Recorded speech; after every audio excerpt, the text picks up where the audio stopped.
So I think the first thing is to understand what lifetime engagement actually is. So it's very easy to actually just operate within, say, the marketing sector or the operations sector, but actually if you are going to do lifetime engagement with your customers, it's going to be engaging with them in an operational sense, in a customer service sense, potentially as advocates and ambassadors for your brand. I mean, the old world where you do a TV ad, you create some content, you put it on your website, you do a bit of PR, is dead, you know. Those kind of campaigns are still important at certain times, but it's not the way in which you're going to drive long-term engagement and long-term relationships with customers. That's about how you get customers into the top of the journey. If you want to drive a long-term relationship with your customer, it's very much about providing that fantastic customer experience, delivering something that's really, really relevant, really, really engaging, really, really interesting, really, really useful, entertaining at every step of the customer's interaction with the brand. And ultimately make it useful beyond the product or service.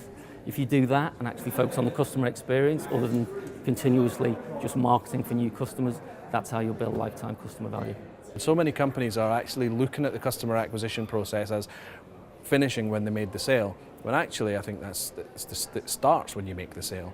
So it's how do you keep and retain those customers? How do you become an important part of their life without being obtrusive, and it's trying to strike that balance. I suppose from the digital marketing point of view, it's about making life easy for customers. Because every interaction an individual has with you as a business, they're more likely to be disloyal after that interaction than loyal. So make it easy. A recent report by Kantar that says 50% of your loyal customers won't be with you next year for the vast majority of brands. People will swear allegiance to an app or a service. As soon as something better comes along, they'll just switch. Longevity of client relationship is really important to us. So we've got clients that we have worked for 30, 40 years plus. The more ways that we can find to engage with them and to tie them to us is really important. The lifetime customer stuff is all about really getting to the core of the business and what the proposition is for the customers and how the business is going to bring value to those customers for the long term. So anything that's skewing towards short-term profit making is not going to be good for a customer lifetime. Having lifetime customers are going to keep coming back to you, be advocates and keep talking about you as a brand. It's going to be the brands who are authentic. They do what they say they're going to do. The expectations are set up front, but they exceed the expectations as they go. The way you speak to people on the web needs to be in that kind of relationship manner, and not just being about company and client, and being more about a partnership. I'd say Nike, they're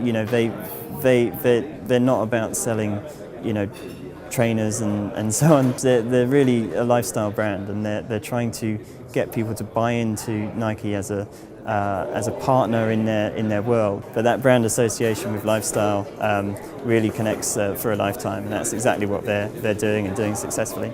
We have to transcend just business relationships and appeal to people's emotions so that they can become sort of advocates for our brand. And I think when you do that, it's really, really powerful, because people spend a lot of time advocating brands that they love, and they're essentially free salesmen.